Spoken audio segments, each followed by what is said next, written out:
मध्य प्रदेश में चुनाव से पहले क्या खतरे में है सीएम शिवराज की कुर्सी?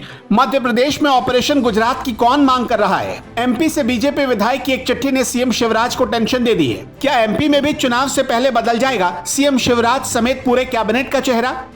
गुजरात चुनाव के बाद अब सबकी नजर 3 राज्यों की विधानसभा चुनाव यानी कि मध्य प्रदेश, छत्तीसगढ़ और राजस्थान पर टिकी है। इन तीनों राज्यों में केवल एमपी में ही बीजेपी की सरकार है और शिवराज सिंह चौहान के हाथ सत्ता की चाबी।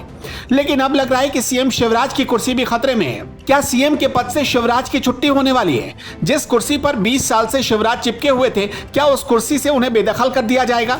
क्या मोदी शाह गुजरात की तरह एमपी में भी बदल देंगे मुख्यमंत्री का चेहरा?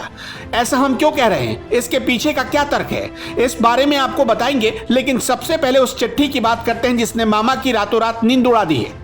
दरअसल एमपी से बीजेपी के वरिष्ठ विधायक नारायण त्रिपाठी ने बीजेपी हाईकमान को एक चिट्ठी लिखी। इस चिट्ठी में मांग की गई कि अगर गुजरात की तरह एमपी में भी बम्पर सीट से जीत हासिल करनी है तो एमपी में भी ऑपरेशन गुजरात करना होगा।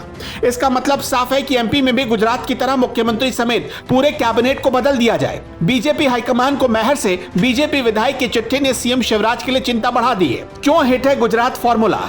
गुजरात बीजेपी के लिए हमेशा से ही चुनावी प्रयोगशाला रही है। बीजेपी गुजरात में हुए चुनाव से जुड़े हर तरह के फॉर्मूले अपनाती है। फिर चाहे गुजरात में चुनाव से पहले भारी मात्रा में विधायकों का टिकट काटना हो, या 2 साल में मुख्यमंत्री का चेहरा बदलना, या फिर चुनाव से पहले मुख्यमंत्री समेत पूरी कैबिनेट को बदल देना। बीजेपी ऐसे फॉर्मूले से एंटी इनकम्बेंसी को प्रो इनकम्बेंसी में बदल देती है। बीजेपी इसी फॉर्मूले की वजह से गुजरात में 27 सालों का रिकॉर्ड तोड़ने में कामयाब रही। गुजरात का ही फॉर्मूला बीजेपी ने उत्तराखंड में अपनाया और नतीजा ये हुआ कि बीजेपी ने उत्तराखंड में 2 दशकों से चली आ रही रीत को ध्वस्त करते हुए लगातार दूसरी बार बीजेपी सत्ता में काबिज हुई।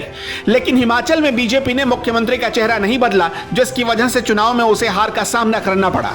यही वजह है कि अगर बीजेपी गुजरात का फॉर्मूला मध्य प्रदेश में भी अपनाती है तो मामा के लिए खतरे की घंटी होगी। बीजेपी किसी भी हालत में मध्य प्रदेश को गंवाना नहीं चाहती है। 2018 में विधानसभा के हार के बाद मामा की छुट्टी लगभग तय थी, लेकिन सिंधिया के पाला बदलने के बाद मामा ने अपनी कुर्सी की दावेदारी मजबूत कर ली। लेकिन इस बार मामला थोड़ा पेचीदा है। अंदेशा यह भी लगाया जा रहा है कि बीजेपी हाईकमान के इशारे पर ही यह सब कुछ हुआ है, यानी बीजेपी हाईकमान के प्लान के तहत ही विधायक ने मामा के खिलाफ चिट्ठी लिखी। अगर ये कयास सच हुए तो चुनाव से पहले एमपी में मुख्यमंत्री का चेहरा बदलना तय मानिए।